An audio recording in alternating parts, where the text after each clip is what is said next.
Hello, this is Deborah Yao with Black Education TV, and I'm going to be discussing polygamy. And there's a particular story that I'm going to read for you. This is a biblical account coming from one of the lost books of the Bible, called The Infancy of Jesus Christ.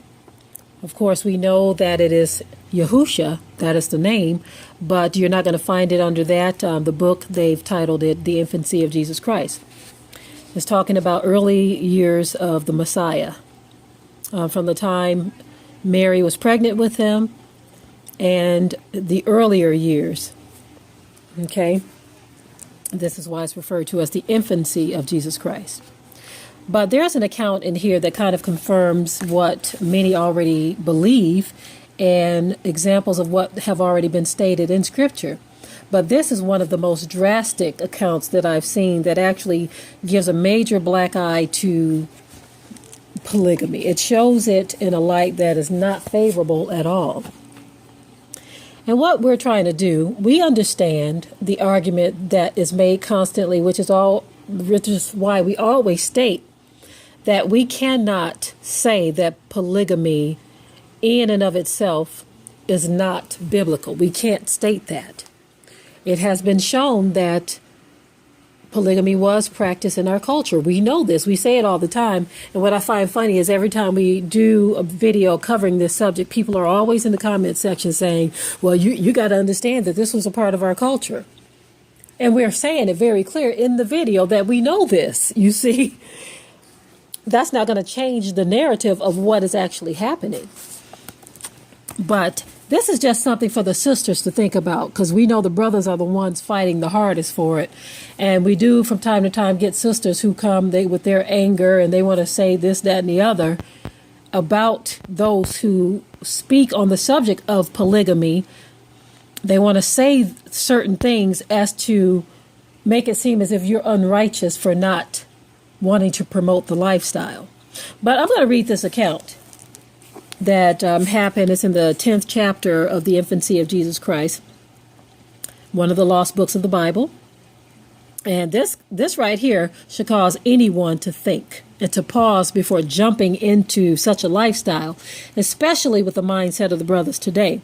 This particular story doesn't get too much into the husband and his role in this particular case that I'm going to read about. Is basically talking about the rivalry and the contention between two of his wives. That is what it gets into. So it's clear that there were problems back in the day, not just in today's time, because we see the problems of today. But this right here shows you very clearly that back in the day, thousands of years ago, when this was practiced among our people, that there were problems among the women. So I'm going to go ahead and start reading. There were in the same city 2 wives of one man who had each a son that was sick. One of them was called Mary, and her son's name Caleb. She arose, and taking her son, she went to Mary, the mother of Jesus, or the mother of Yahusha, and offered her a handsome carpet, saying, "O Mary, accept this carpet of me, and instead of it, give me a small swaddling cloth." To this Mary agreed, and when the mother of Caleb was gone, she made a coat for her son of the swaddling cloth, put it on him, and his disease was cured. But the son of the other wife died.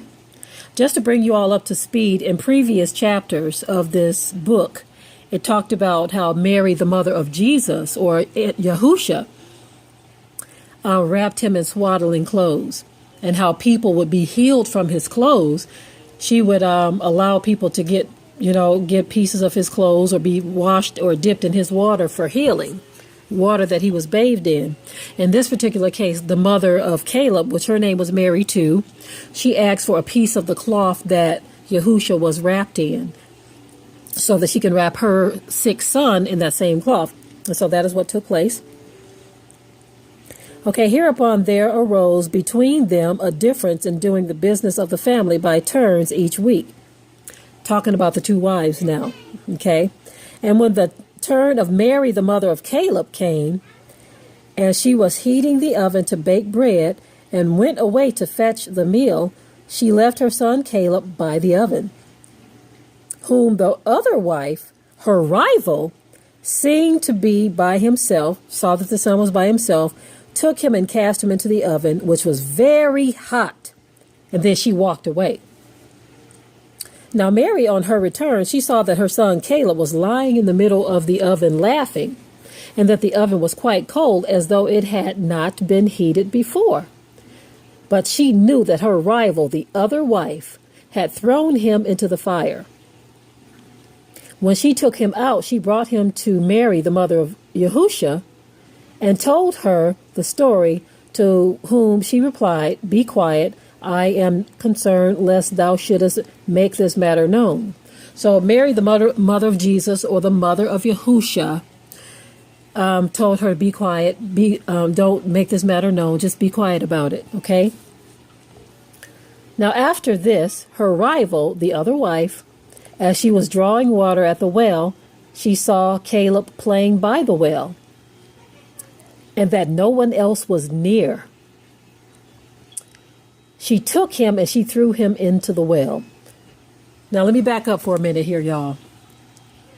She saw that the child of her sister wife was standing by the well, and she looked around to see if anyone was watching.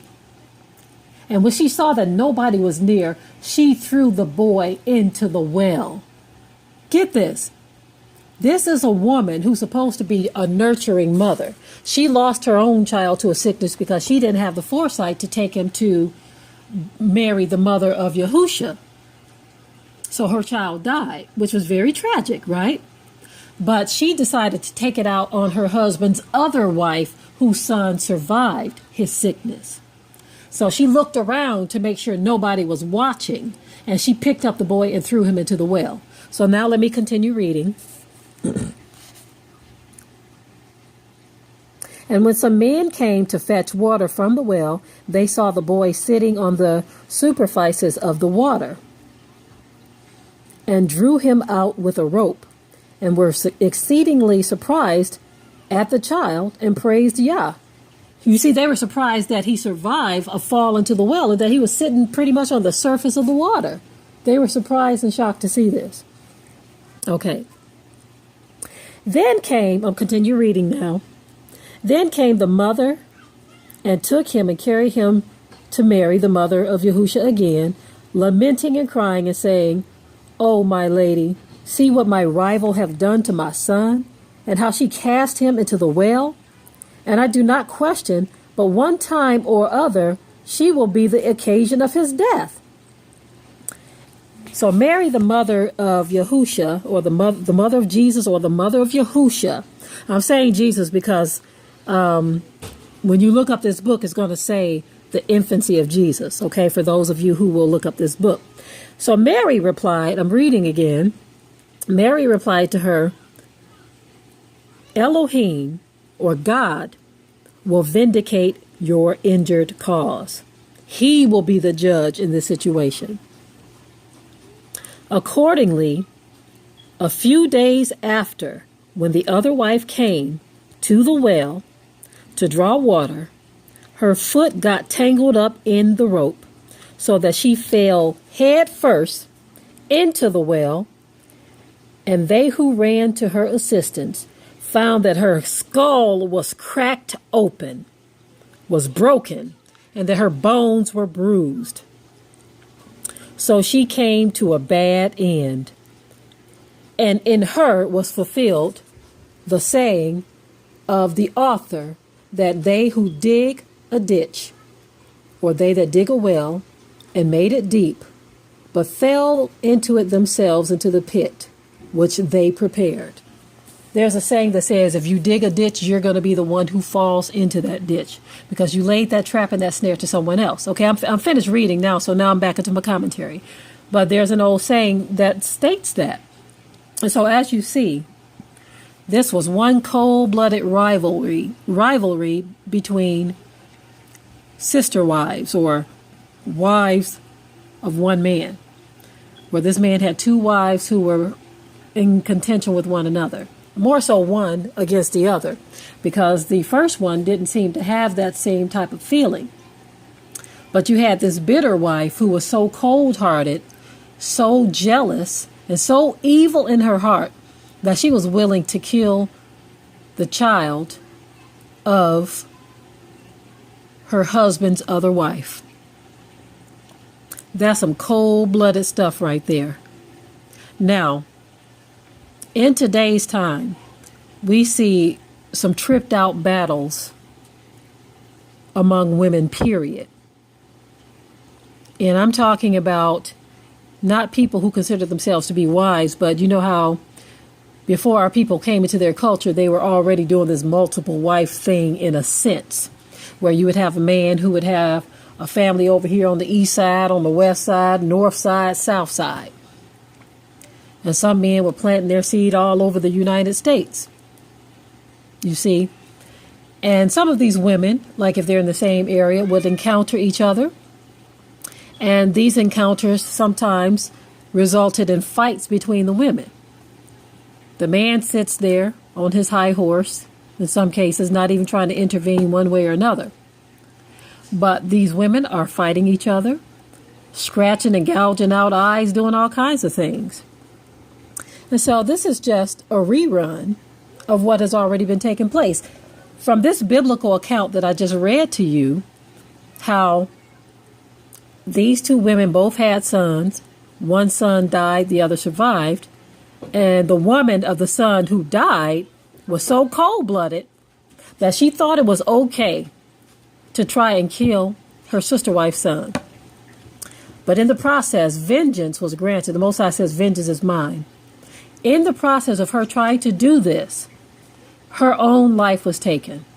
Not only did she lose her son prior to this, but that wickedness that was already embedded in her heart, the Most High probably saw that afar off before her son even died. That wickedness didn't just show up out of nowhere. And so, as you see, she threw the boy into the well. The boy survived the fall and was actually sitting to a point where he could be retrieved out of the water. But she herself, I wonder who tangled up that foot of hers. Now, see, this is how Yah's vengeance works. I wonder who tangled up that foot of hers. That foot got tangled. She fell into the well and cracked her skull open. And there she died. Such a sad and tragic story.